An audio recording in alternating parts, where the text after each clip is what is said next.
I desperately needed to feel valued. I desperately needed to feel loved. And most importantly, I wanted to feel safe. My entire childhood from that happened at 5. I never felt safe. I'm Yeah. releasing it all. I don't give a hoot. Who Yeah. wants to be mad? Yeah. You deal with your own trauma. I can't carry you anymore. Right. You're going to face some stuff. Life is going to throw you some curveballs, you're Yeah. going to get black-eyed, you're going to get beat up. Through it all, it's all going to be okay. Welcome to the space where we tell our truth. Testimony, healing, breaking shame loose. Learning our bodies and walking by faith. Intimacy God's way, right here is the place. Sex ed for saints, Mondays at 6. We believe in the power of the story. Not just pain, but redemption and glory. Faith in the rhythm, hearts in the mix. Trust in educators. Mondays at 6. We're overcoming by the word of these testimonies. People getting free when we speak what's holy. Healing in our hearts, shame starts to split. Every story told, another chain gets stripped. Learning our bodies, learning His way. Intimacy and faith, walking day by day. This is where we heal, where the truth sticks. Sex ed for saints, Mondays at 6. Hello, hello, hello. Can you hear me? I want to make sure that everything is good with the audio. I can hear you. Hi, Tammy. Hey, Larissa. I am so excited for you to be here today, Larissa, because you are such a force. You are someone that I truly admire in this industry. And a huge part of why I am an intimacy and relationship coach is because I understand, the importance of going through the process of healing after abuse because of my own story. We know that, for those who have heard it already, I started getting molested at the age of 8, was raped at age 13, and then the cycles of molestation and everything that involves sexual activity just began from there. And so with that, I know that I wanted to make sure that I can impact others, especially because I understood the entire role that it played on my life. And Larissa, you and I, we connected pretty much immediately, because we shared this unfortunate circumstance, which is sadly shared by so many. And, when we met, we knew from the moment that we met that it was going to be the beginning of something that we could continue this process with, because our stories are so joint connected. You know how God just divines people to be together? It was one of those situations, right? So we're going to talk about the many things that you went through, because you are somebody who has experienced a lot of trials, a lot of tribulations, and you understand already, because you began that already. You started going through the community. You're already a trailblazer. You are light years ahead of me, when it comes to this field. So I do value and appreciate you, and I want to get into all these things. But before we do, just tell us a little bit about Larissa. Oh, first of all, I want to say thank you so very much for extending the invite and for having me on your platform. And to just second what you said, I do believe that God connected us for a reason, and this connection was just a divine connection. And so I want to also acknowledge Him in this space and just to be thankful and Yes. express my gratitude. So, hello, my name is Larissa Rhone, and where do I begin? I'm a mother.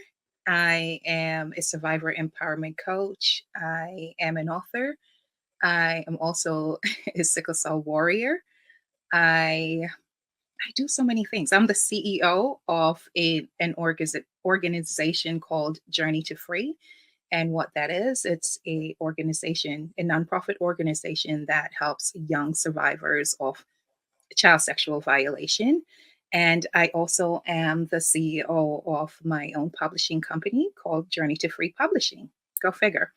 And that's just a few of the hats that I wear. And the reason that brought us here today is I am a third generation child rape survivor.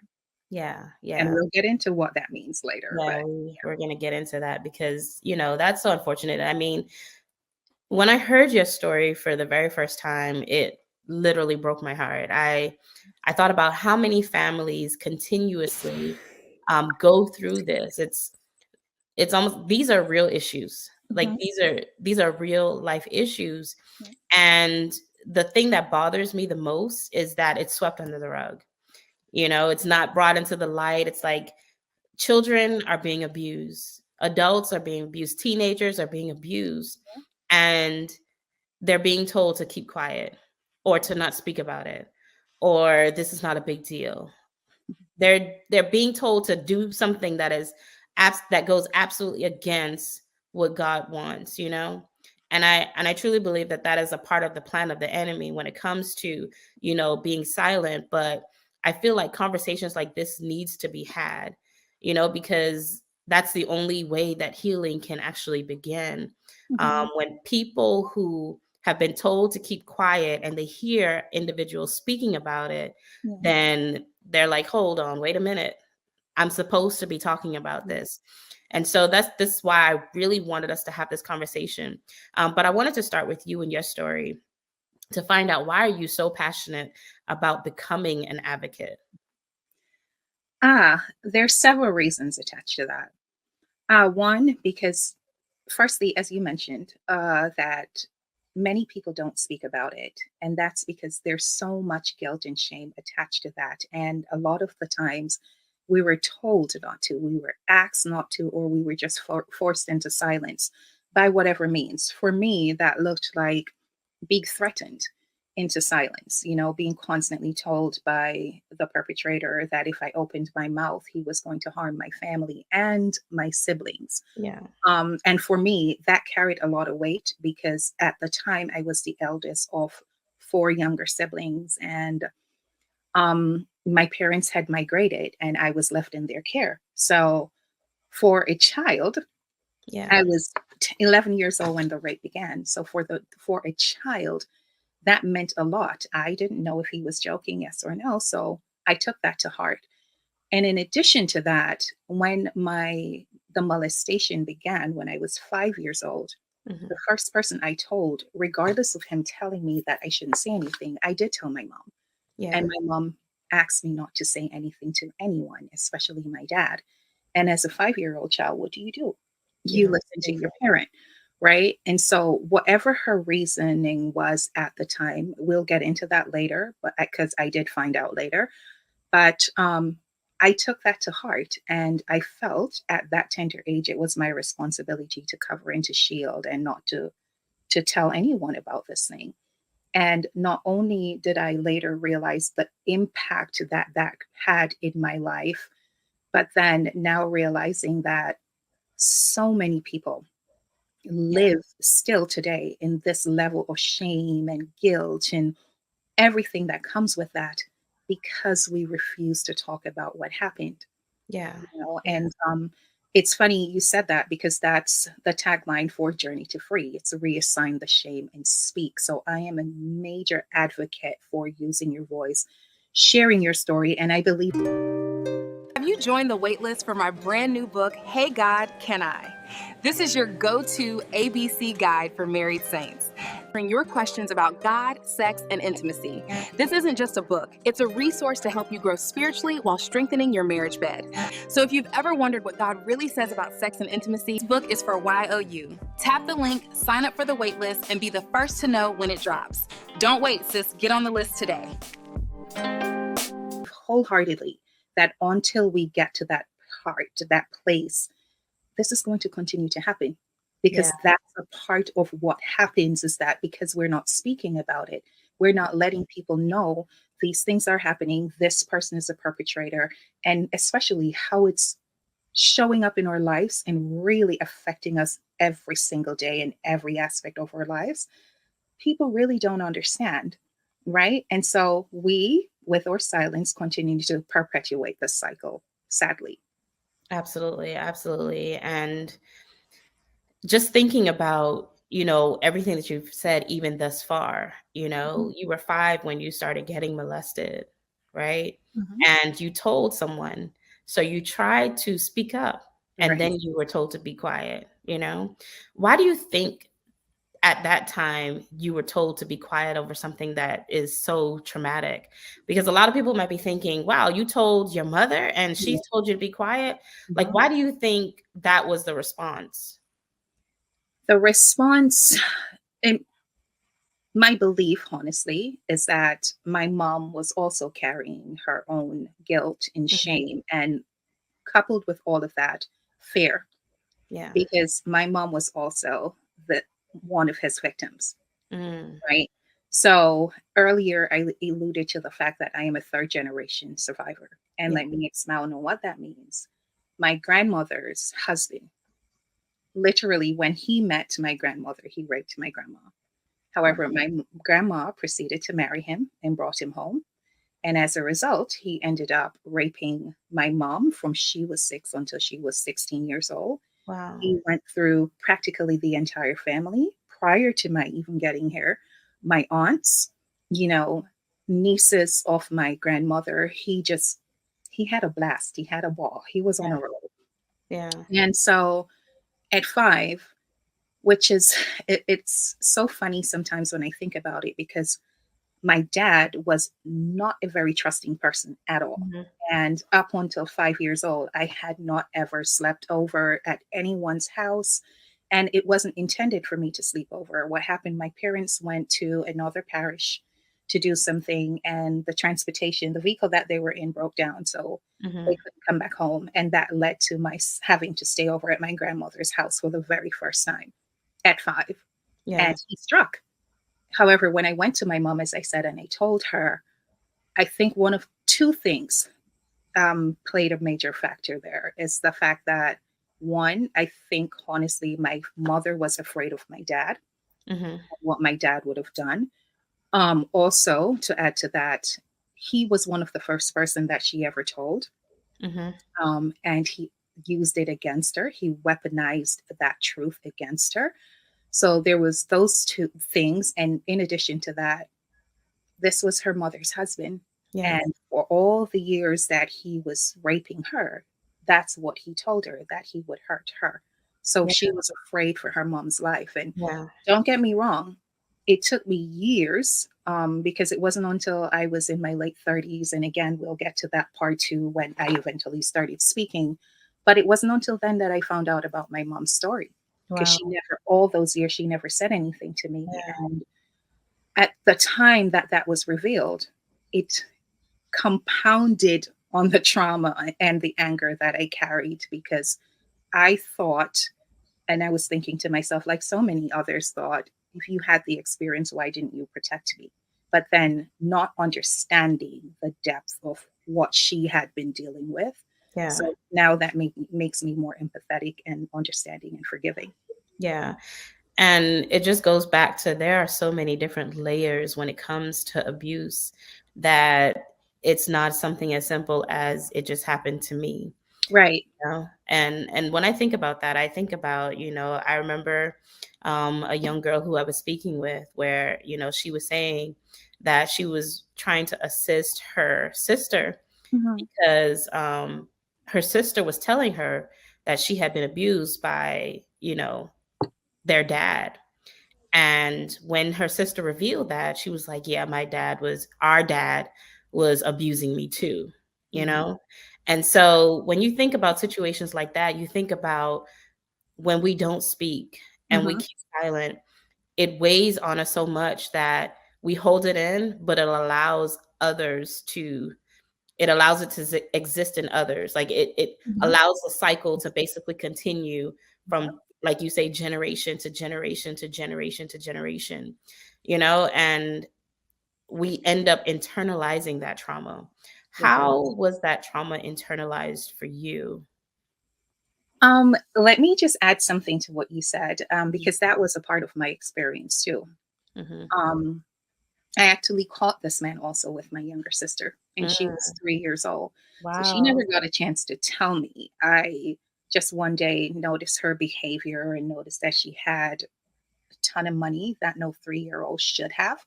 And that caused me to start probing and asking questions. And Tammy, immediately I knew Wow. without her saying whatever I knew. And again, we'll get into that as to how I actually caught him, because I basically set up to catch him in the act, right? And now, what that did to me, it's ironic because in addition to my own pain and my own feelings and how this showed up in my life over the years, I think the part that affected me the most was the fact that even through my own healing and starting that journey, when I was able to talk about my own story and talk about how it has impacted me and started doing that work, that image Hmm. with my baby sister Yeah. was cemented. And for years, Yeah. even going through therapy, doing the work, that was one off. And sometimes, to be honest, it's still one of the things that bothers me, Yeah. because it's something like that you cannot unsee. You Yeah. cannot go back and remove. And I struggled with that because, not understanding then, but I was blaming myself because I thought I should have protected her. Yeah. But then having to realize that I couldn't have, because in all honesty, this man was doing this to me. I never in a million years would have ever fathomed that he would Yeah. have set his eyes on a 3-year-old. She was a baby Yeah. still, so now moving forward with all of what happened and my internalizing that, it looks like self-blame. It looks Mhm. like self-sabotaging. Yeah. It looks like not being able to trust anyone. It looks like years of depression. It looked like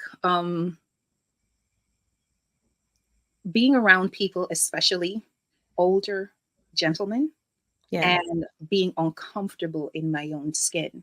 Hmm. It looked like, or showed up as, just, well, to be honest, suicidal. I had suicidal ideations, and not just ideations. I actually acted up on it 3 times. And Wow. yeah, 3 times I attempted. And even that, it looked like my blaming myself, because I thought for the longest that not even that I couldn't get right. you know, Yeah. Yeah. Attempted once, twice, 3 times, and failed all 3 times. But thanks be to God.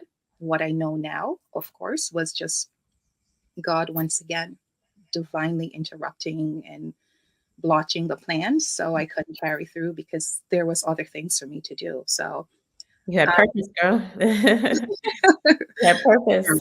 girl, can I tell you? But yeah, so all of that, coupled with the fact that, as I mentioned before, I am a sickle cell warrior. I do have sickle cell anemia. Hmm. And even while I was having crises and this was happening, it never stopped him from doing what he was doing. Yeah. So even that, I somehow thought and internalized that to mean I was just so unworthy, and whatever was happening to me, I was deserving of it, because I was just broken, Yeah. right? And that's all I was good for. So yeah, that's how I Yeah. internalized it. It's you carry trauma on top of trauma, right? And Mhm. I want to go back real quick to your 3-year-old sister. How old were you at the time when you discovered 13, that? You were 13? 13. And you said you set that up. Yes. So what happened after I saw her with the money, Hmm. and when I started probing, she started to cry. And so she was just, being a baby. She had Hmm. all this cash, and she kept asking my younger cousins, who were her peers, if they want to go to the shop, because, oh, I'm Jamaican. Hmm. So she was just like, you want to go to the shop? I have money. And I'm like, she went in her little pocket and pulled out all this cash. And I'm like, where did you get this money from? And Hmm. I guess she felt, at 3, as if she was going to get into trouble, and she started crying, but she did mention his name as well. And the moment she called his name, I just knew.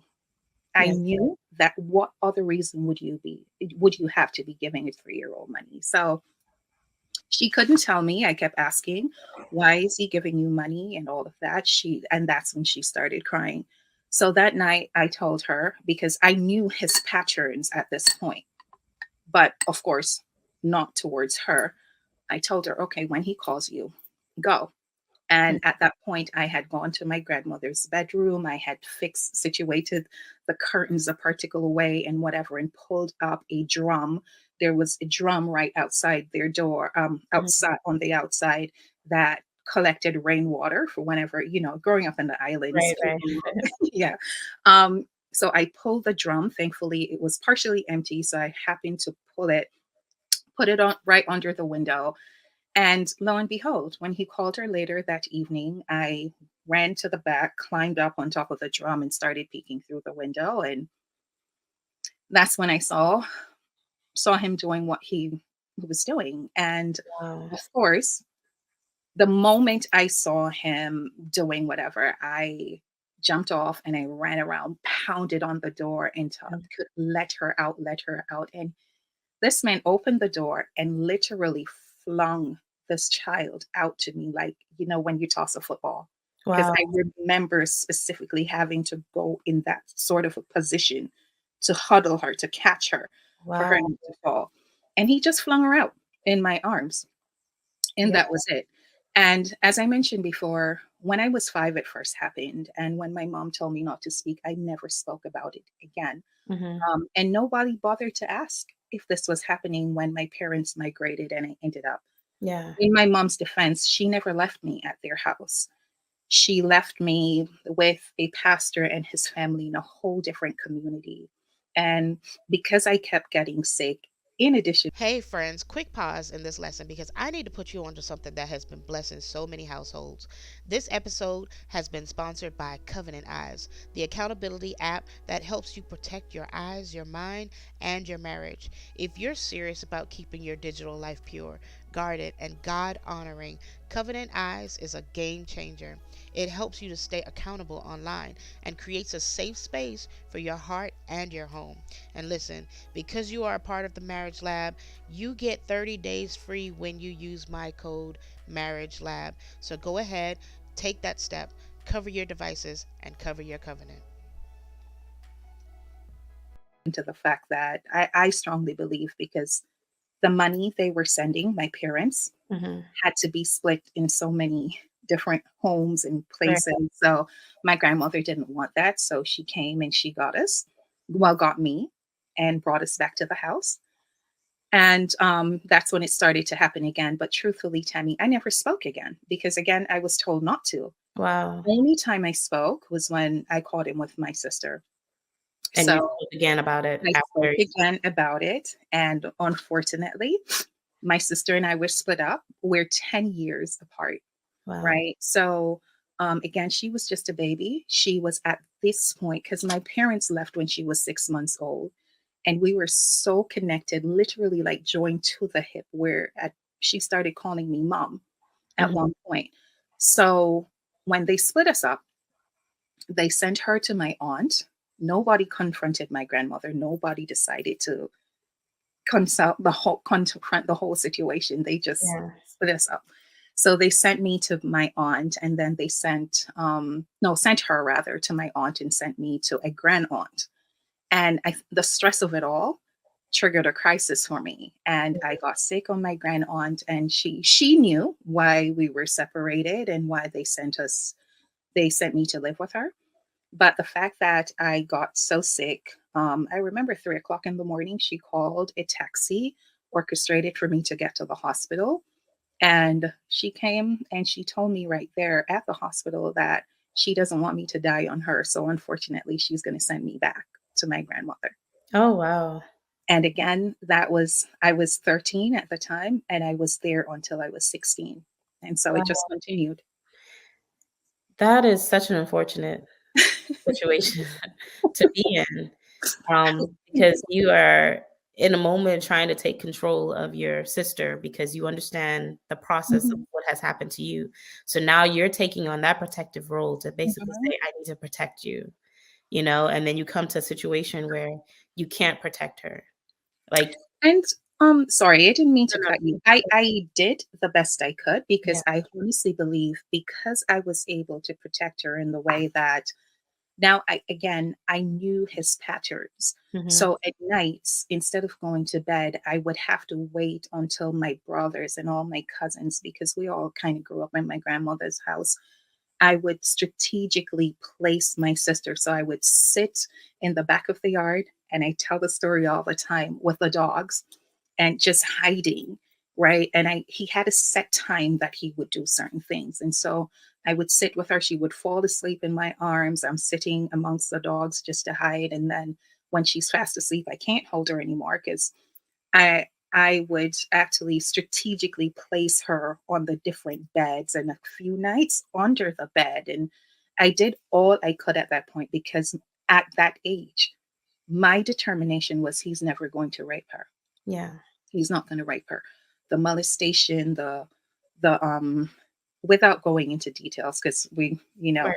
don't Yeah. want to trigger anyone here, but all of that, I believed he did as much as he could do, and he was not going to get the opportunity to go as far as he went with me. And Right. so, with every fiber of my being, I decided, at whatever cost, I have to protect her. Right. Yeah. And so you live with that, and your childhood is basically gone out the window. It was already gone when he started doing Yeah. whatever, but now it's forced into that part of not just being that protector for my baby sister, but also having to care for my brothers as well. Right. Which ultimately, I'm pretty sure that impacted your entire behavior, from not even your behavior, but your personality, Mhm. right?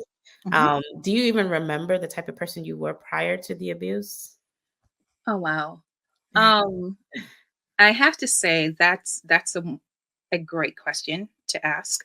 And why I say that, because so often I hear, especially doing this work now, you hear people are telling survivors, on the healing journey, just think about who you were before, and, go back, think of the happy places. And I often wonder to myself, how do you really tell someone that, especially when their abuse started so young? Yeah. Right?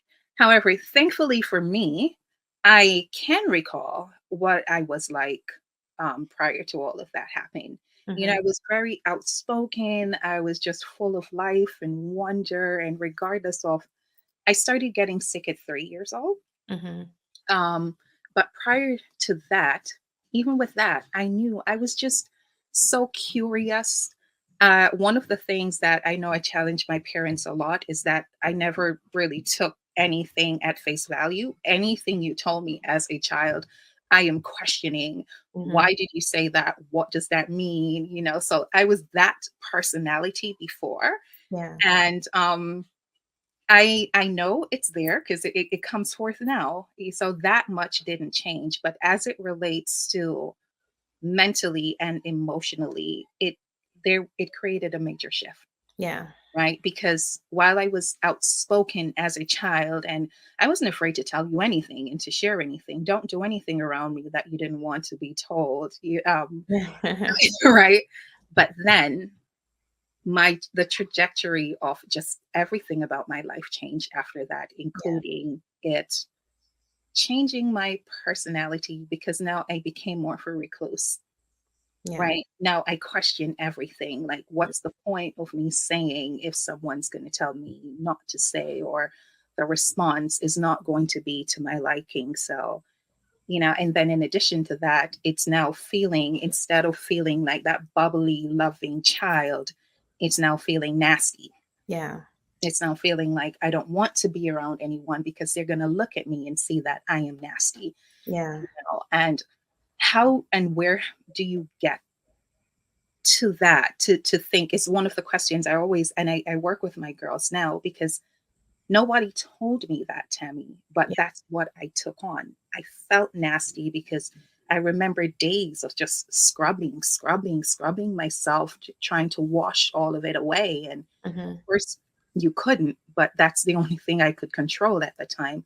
Yeah. That's because I felt so nasty, Right. unworthy. I felt like I didn't have any value. So, yes, my personality was impacted greatly.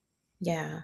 And the reason why I asked that question is because that's a part of the enemy's plan, right? When Mm, we're thinking about silence, It's when you talk to a lot of individuals who were abused, if they can remember the type of person that they were prior to, um, for example, like you were like, I was this extrovert person, I was Yeah. outgoing, I was outspoken.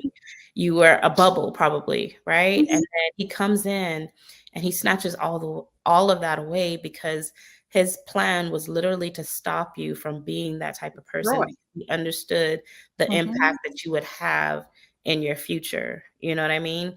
And so because of that brokenness, you now carry that into relationships and life, and you're no longer the person that you were prior to. So you're not even going into these situations with your authentic self Right. because that part of you was gone because it was taken away by force Mhm. for that moment. And I mentioned that because individuals, you have to find ways to recapture back your voice so that you are able to heal forward.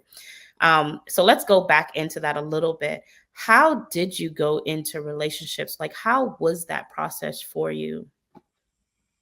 And that's friendships, relationships, any kind of situationship.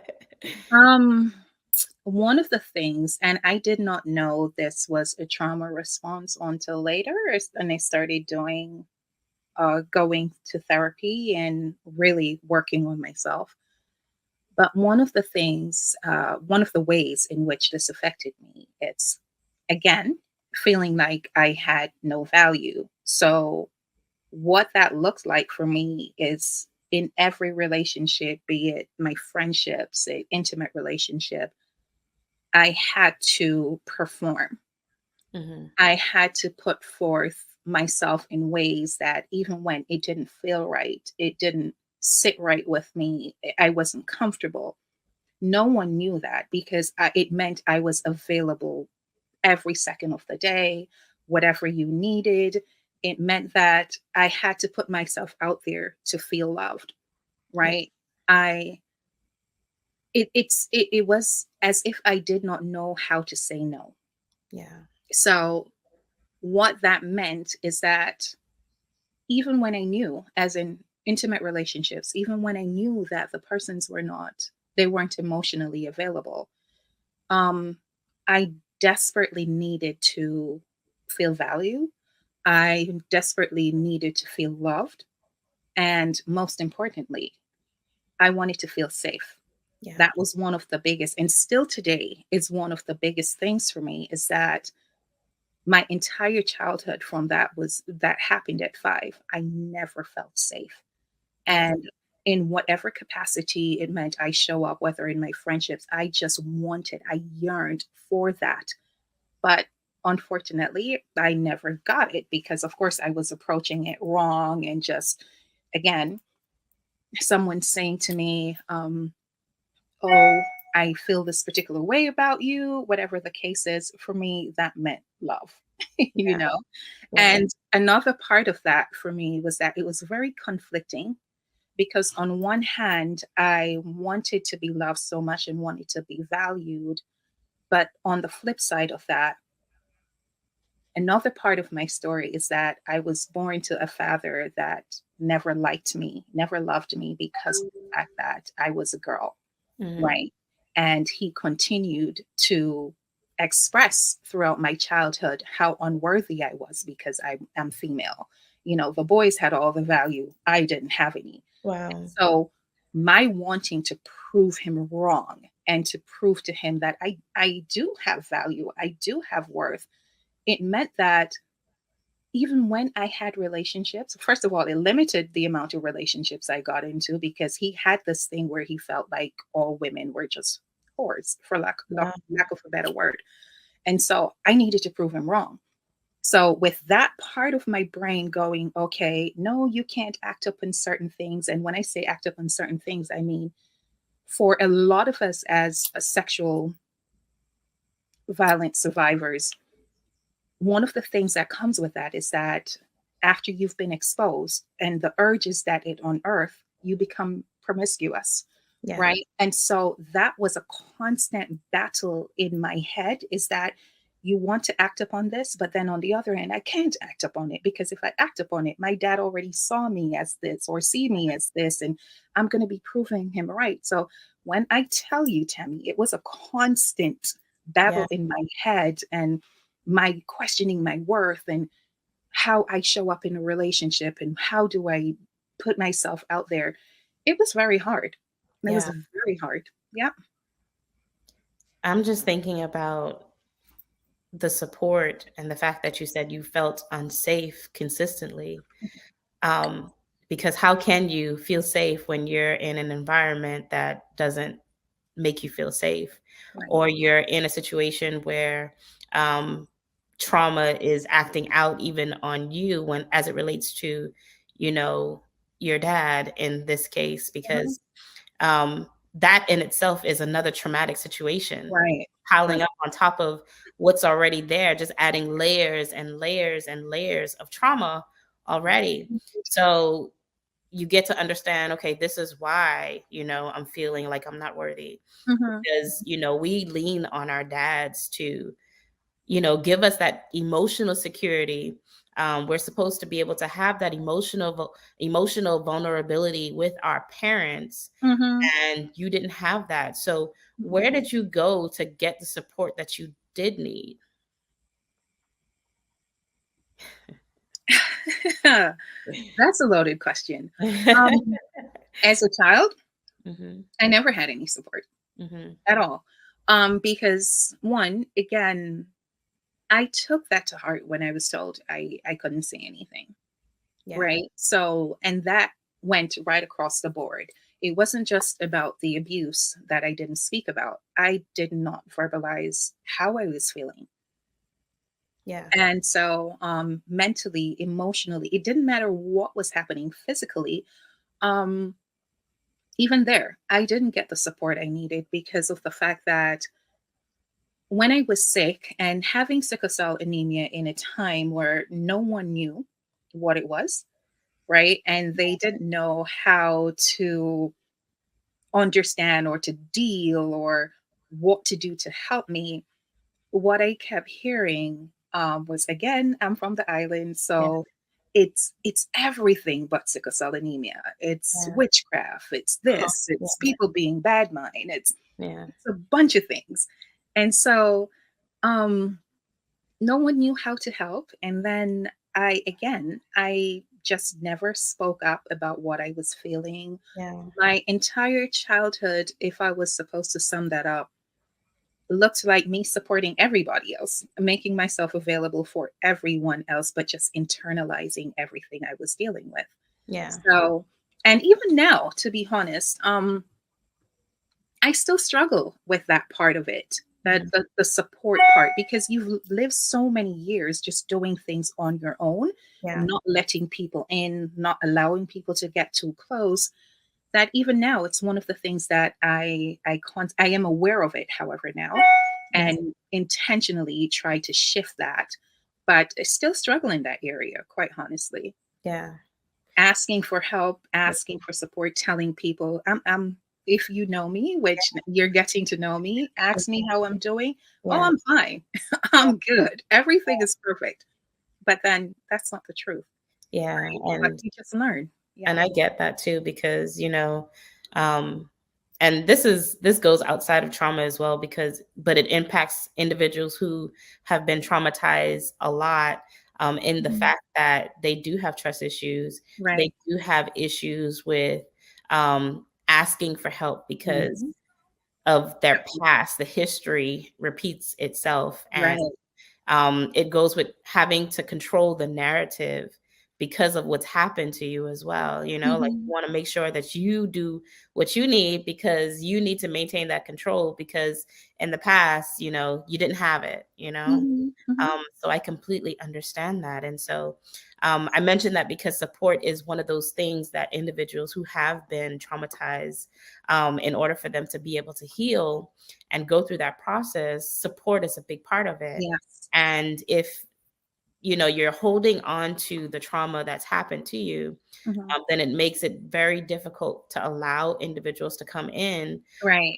But you also need a bigger support system, because you want to make sure that the individuals that you do allow in carry what you're holding, basically. Right. That it's not a toxic situation, because you don't want to repeat the Mhm. cycle. you know Mhm. um Mhm. so given that, so you weren't able to really get the support that you needed until you began to become an adult later in life, Right. Mhm. basically. And that's when you started talking about it. So let's talk about what made you decide to actually start speaking about the trauma that happened to you.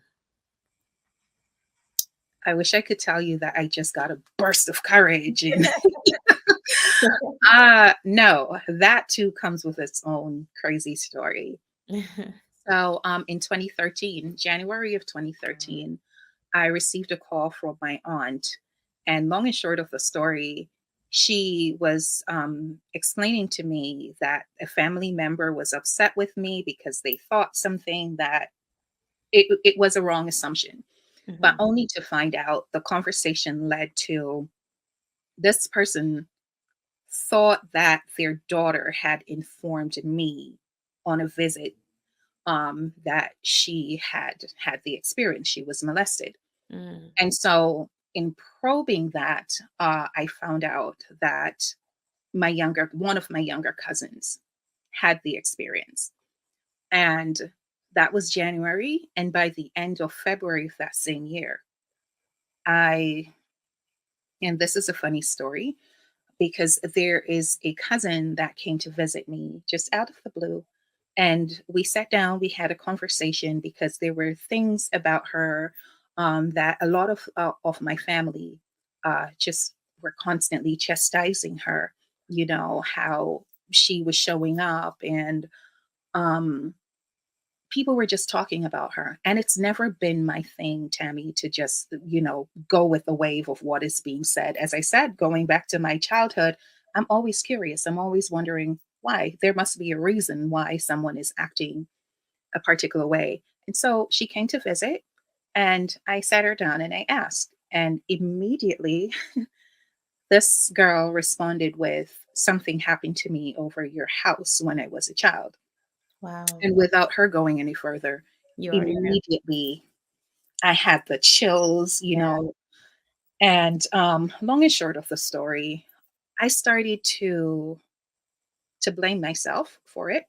I Mhm. slipped into, when I tell you, the abyss of depression, Yeah. because for me, it, I caused this, because had I spoken up, Yeah. now these younger cousins would not have had this experience. And so my brother one of my brothers challenged me, because now this was the first time I was talking out about all of this, or where my brothers now knew what was going on. No, correction, it wasn't my first time, but around that same time, what ended up happening is that um this is a crazy story. So this man came to my house to visit, Mhm. right, against me and my sister's will. And my mom, again, not being able to say no, allowed him to come here. And at some point in time, I guess his daughter that brought him here, they were en route from England to back to Jamaica. And I had to I had to go and pick them up at the airport Wow. against my will, just always trying to please my mom. And there's a lot connected to that. We Yeah. don't have time for that today, but at some point during his time here, and I guess my aunt realizing that my sister and I were very uncomfortable, and I was literally mad that he was here, she started to ask why. And we told her, this is why we don't want him here. And that was the first time we were saying all of this. And she confronted him, started bawling, why did you do this, blah, blah, blah. And his response were, I fed them. I cared for them. So Wow. basically, why not? And so now going back to now hearing about my younger cousins and what ended up happening to them, and having the blame now carrying for all of this, because already I was feeling like I needed to be blamed for my sister, but now this was just compounded. My brother now came forth and he said, no, enough, Yeah. something had to be done. And if you don't start looking into pressing charges and finding out about, is there a, what is it called? Statute of limitation No, yeah, in Jamaica. But so long and short of the story, my brother decided to help me with this process. He did the research. We found out that there was no statute of limitation in Jamaica. And I made the decision, you know what? When you talk about yeah, what's it called? Just having that righteous anger, I'm just like, enough, I'm done. And I had now found the support in my brother and one of yes, my youngest brothers at that. And he went with me. We decided we're flying home to Jamaica, as uncomfortable as it was. And Tammy, when I tell you it was hard, mm-hmm. because this meant, of course, now I'm going to report, which means my mom now no longer have a hold on telling me, oh no. And she tried, but no, I flew home, Yeah, pressed charges after 30 odd years, and decided not for my sake, but the fact that now you're going to pay, because I thought that you had stopped at me and my sister, but to find out now that no, you never stopped, which, yeah, might I add, that's just the story of it all. yeah, They never stop. And yeah, that is why we need to speak, because when we don't speak, the cycles continues, and it continues yes. for generations, as in my case. So yes, that's how I got to the place of finally go flying home and pressing charges. And he was convicted, yes. He was convicted. The case took a whole 3.5 years. Mm-hmm. However, they sent him home to serve his sentence because he was old and sick and whatever the case is. But yeah, so he served his time at home. What did that freedom of being able to say enough is enough? Ooh, child. When I tell you, even though that blessing came wrapped in something else initially, Mm-hmm. what that did for me, and I can't say to you that it felt like a blessing initially, because going through the court process for 3.5 years of people constantly telling you that you're lying, you're making up stories, you're here for every other reason but for the truth, Mm-hmm. it was hard. It Yeah, was one of the hardest things I had to do, showing up in court every day looking at this man's face. yeah, And in addition to that, accompanying him to court every day was his wife, my grandmother. It was hard. It yeah, was also hard because I this was one of the toughest things for my mom, because yeah, she wasn't ready to talk. yeah, And, so it caused a lot of conflict. She was still at that place where she wasn't comfortable with it. And so she was constantly begging me not to say anything. However, with all of that said, it wasn't until after the fact that I realized that this was just a blessing in disguise. yeah, Because not only did I find the courage to speak up now for my sister, for my cousins, for everyone, but now that I found the courage to speak up, I'm not going to stop talking. yes, I am going to continue to speak. yes. No one can shut me up at this point. So No that is one. what, no one can shut me up. This is what ended up causing me to stumble into my purpose and the work that I do now. Yeah, And empowering others to use their voice and to speak, because there's a level of freedom. And honest to goodness, it is my belief that until you are able to give voice to that, you can't literally start the healing process. absolutely. That was my first release. Yeah. Yes. I think that is so empowering, because I wanted you to say that, because for those who are Mhm. watching, who does hold the trauma in, Yeah. there is a level of freedom that you will be able to experience when Yeah. you begin speaking out on the trauma that has happened to you. And it doesn't end there, because you're helping others to be Yeah. free as well, because the cycle continues and it continues. And if Mhm. you don't say something, um,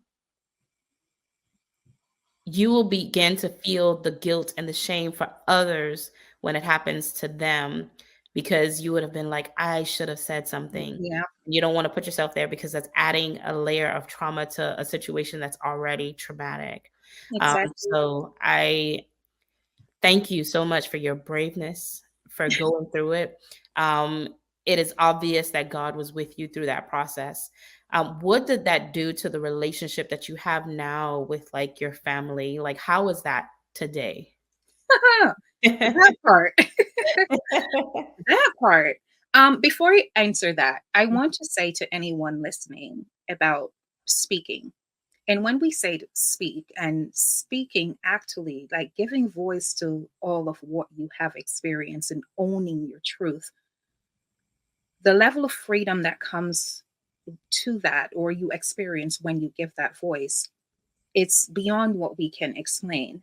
However, I don't want anyone to feel pressured into feeling that speaking out looks like this. It have to look like this, Right. right? It's just being able to find one person, if just one person, Yes. to be able to sit and to say, hey, you feel comfortable and feel as if this person is trustworthy, to sit and to say to them, this is what happened. This Yes. is my story. Yes. Just take that first step and realize what happens for you just from that moment.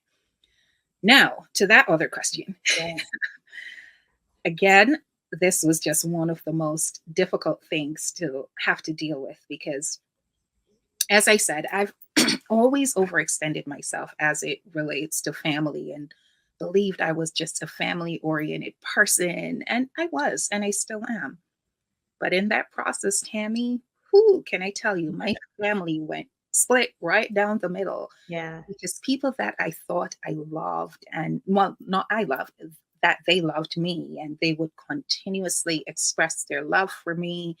You know, I'm this, I'm that, I mean the world to them. Girl, how Yeah. quickly that changed. Whoops. Yeah. Yeah. Now there was and to add insult to injury, majority of my story played out on social media. Mm. Yes. And so Oh, having goodness. loved ones call me everything outside of my name, you know, every word you can think of in the book, I was called, to be constantly told that I was lying. I think one of the most painful things I experienced in that period was what I shared with you earlier about confronting this man in my home, my sister and I, and him admitting to what he did. So not only did his daughter hear him admit this, but his wife, I had called. I thank God I had the good grace to think about that. I called to my grandmother on the phone, had her on speaker, collect from the US to Jamaica, had her on speaker, and she heard her husband say everything that he did and why he felt the right he was entitled to do it.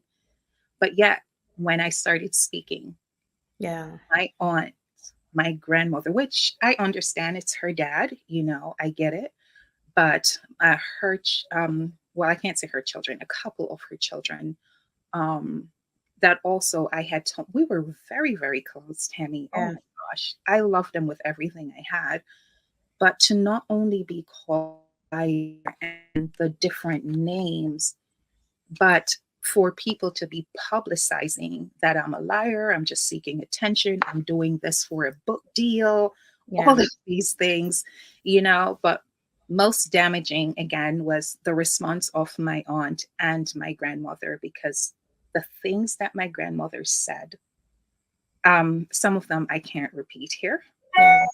but it made me realize the level of trauma that she also had and have to be still going through to repeat such stuff, you know, to go as far as to say what was wrong with it was just a little, you know, and Yeah. yeah, things of that sort.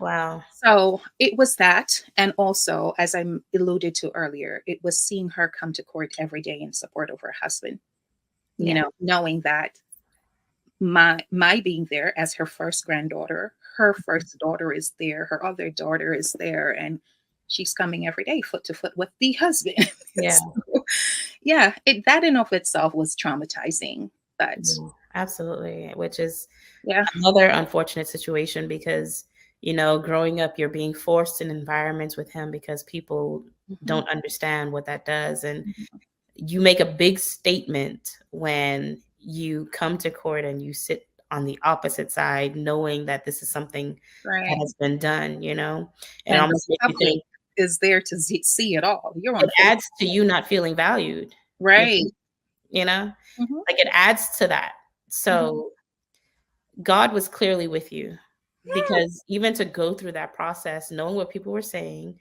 knowing what people were doing, knowing how they responded to your situation, Yeah. um, but you were still able to come out on top Hmm. because you needed to get it out and God needed you to get to that level so that you can continuously be the advocate that you are today, which is inspiring because now you've helped thousands. There's purpose in it all. And now you're in a position. When did you, or let me ask this, when were you able to start going through that healing forward phase, like that healing process? Like, how are you today with that process? Today, uh, I'm more comfortable. Yeah. I am very much aware of everything that, um, what the experience has done, and understanding now fully that what happened to me was not my fault. Yes. That in of itself, in getting that revelation, was healing in of itself, right? But my healing process, which is still unfolding, because I do not believe personally you ever get to a place of being healed, Yeah. but the healing process is just that, it's a journey, Yeah. hence journey to free, right? But it's still unfolding. But Mhm. for me, it's in the things that I do and the way that I show up now. For example, starting Journey to Free. Mhm. Journey to Free just started as a blog, just my getting it out there. Again, Yeah. speaking. Yeah. I'm releasing it all. I don't give a hoot. Who Yeah. wants to be mad? Yeah. You deal with your own trauma. I can't carry you anymore. Right. Right. But I said that boldly, but then still had to realize that regardless, there was still so much attached to my carrying or feeling responsible for my mom. Mhm. Right. So, as I said, it's a process that I'm walking through. Yeah. However, still deciding to show for others, and that looked like and resulted in me deciding to do a retreat every Yeah. year. And I didn't know what the heck I was doing, Tammy. To be honest, I still don't know what I'm doing. I It's still don't know. process. As a part of the process. It's a part of the process. And the truth is, I think my one of my many mandates is to reach as many people as I can, especially young girls, because I Yeah. don't want another child to grow up feeling what I felt and having to take 30 something years to come to the realization that the reason why you're attracting men that are emotionally unavailable, it's Yeah. because you haven't dealt with the trauma. The Yeah. reason why you're being a yes person is because you haven't dealt with the trauma. The reason why you're going to bed at night and still being in turmoil, but you're showing up every day like this, Yeah. it's because you haven't dealt with the trauma. Yep. There is so much still attached to it. And the fact that I'm in my 40s now, and I'm just now being able to tie some of these traumas to how I was showing up, I don't want anyone else to have to go through that. Yeah. So after my case wrapped, after 3.5 years, I finally got home December 2016. I flew right back to Jamaica January rather 2017. Mhm. Walked into the police station and say, "Hey, I want to help these girls," because Yeah. one of the things that happened when I was going to court every day, Tammy, I was realizing that majority of the girls and the boys that were showing up for Yeah. the same matter, they were way younger than I was. Wow. And then I'm thinking to myself, by God, if this is so hard for me, what does it mean for these children? And Yeah. continually, they're having to, the cases are being postponed, but even when they come to court, having to go through this and to recant the story over and over, and people are judging you, calling that in of itself is so re-traumatizing. Yeah. So I'm just, and knowing they had no resources, they had no support, and Yeah. going back to the whole support thing, that this is when, and that's how this all started unfolding for me. They need support. Yeah. They need someone to advocate for them to say, hey, I know this is hard as all hell, but you can do this. You can And do you that. have to do this, because if you don't do this, he's Yeah. going to continue, or she's going to continue doing this to Yeah. someone else. And outside of all of that, because I don't force or put pressure on it, if you're not ready, you're just not ready. But just to know that we're here. And unfortunately, this is how this scripture started coming to me and unfolding, where it says, those that are with us are more than those that are against us, Yeah. that part of just letting them know that you're not in this alone. You have support. And one of the things that we really push on our campus is sisterhood. Yeah. Unfortunately, we're just catering to girls now, um, because it's so much so much harder to connect with boys, and they're it's that hard for us as Yeah. female. You know what I'm getting at, but showing up and letting these girls know that not only are we coming here and we're supporting each other, but this is about sisterhood. Yeah. This is about having a community of supporters, to know that when you get triggered, anything at all that activates you, you have support. Call, let us know. It's a part of our support group, it's a part of our WhatsApp group. Is something happening? And then to add to that, the fact that a lot of the girls, because we opened the campus up for girls ages 10 through 16, we've had some 17 and 18-year-old girls, two girls that have been trafficked, that come to our retreat, which is an annual thing that we put on every year. But the sad part about it is seeing these little girls, babies, coming on the campus as young as 11 years old, with Yeah. belly in front of them, because they were impregnated Wow. by this person. And now this person has either ran away to avoid prosecution, or they're locked up, or whatever the case is. And now you have a child that could Wow. hardly even help themselves, now have a baby on the way. Yeah. And what that means, like, for us and our team and supporting these girls. But there's a lot to it. So Yeah. that's a part of my healing process too, helping them in that way. Um, this is healing, again, using my voice in Yeah. whatever way, whether I'm doing a workshop or whatever it is that I can do. It's creating the books, empowering others. It's writing the story, letting children know that they too have rights and their body belongs to them, and getting the word out. It's all of that for me is Yeah. healing. It's a part of my healing process. Yeah. So much purpose. So much purpose Thank you. wrapped in tragedy. But thank God that you were able to get through it, because now you are making such a huge impact within society. And this is only the beginning. There's so much more. We could be here all day talking about this subject. And the cycle of that will continue. More to come. More to come. Throwing it out there. You But want to put it out there? but as we wrap up, what is the advice that you would give to your younger self? Oh my goodness. That's so funny that you asked that question, because a part of my healing, um, I had to write a letter to my younger self a few years ago. Mhm. And for the sake of time, I don't know if we would have time to read it, but basically, what that looked like for me is literally addressing the little girl, the wounded child that's still inside, and letting her know that I wasn't able to do anything at that point, because I was a child. We were going through this together. Yeah. But to let little Larissa know that through it all, it's all going to be okay. Yeah. It's going to work out. It's going to work out for good in the long run. I would tell my younger self that, girl, you're going to face some stuff. Life is going to throw you some curveballs, you're Yeah. going to get black-eyed, you're going to get beat up really bad, between having to deal with the illness, having to have a stroke at a young age, having to do all of these things.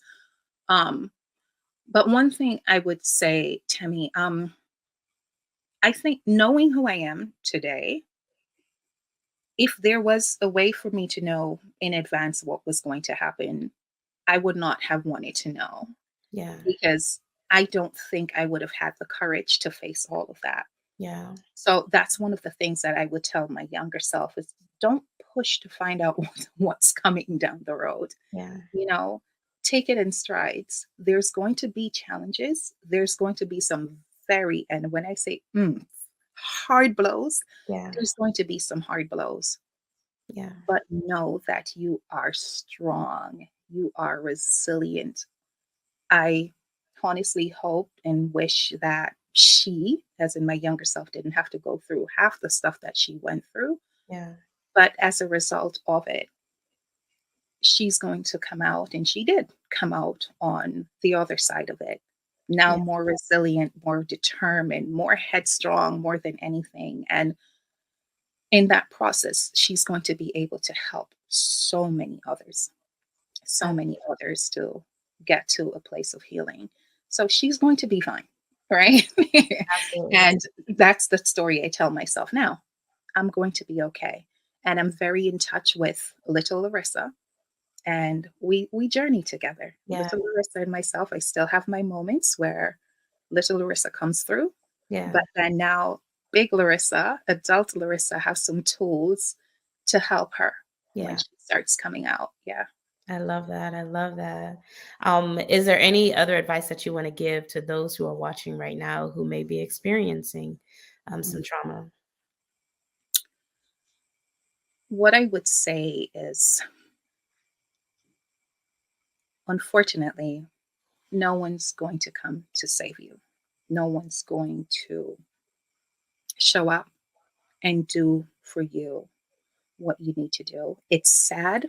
I wish there was someone that was going to come and help you, Yeah. but you have to get to the point. You have to get to the point where you start realizing and accepting that what happened to you happened to you. You had no control. It's not your fault. However, it does not mean you're void of purpose. It does not mean you're void of worth.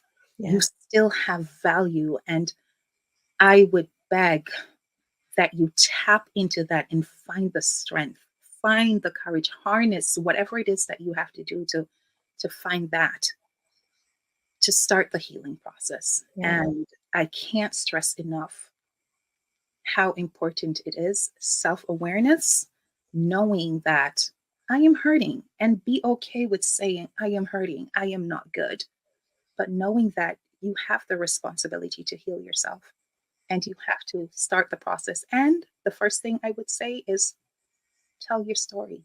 Yes. Talk to someone, put it out there, verbalize. I often in my workshops and just in whatever I do encourage people to journal. And it's a beautiful, beautiful tool to write out if you can't say it yet.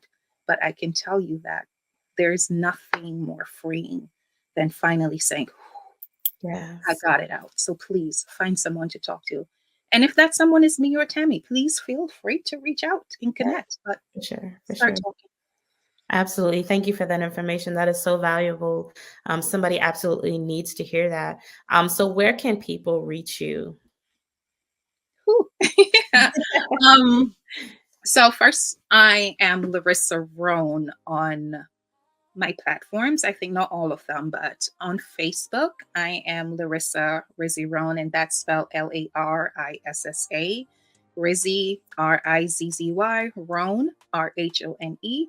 I am on Facebook as Larissa Rhone. I'm on Instagram as Rhone Rizzy, I believe.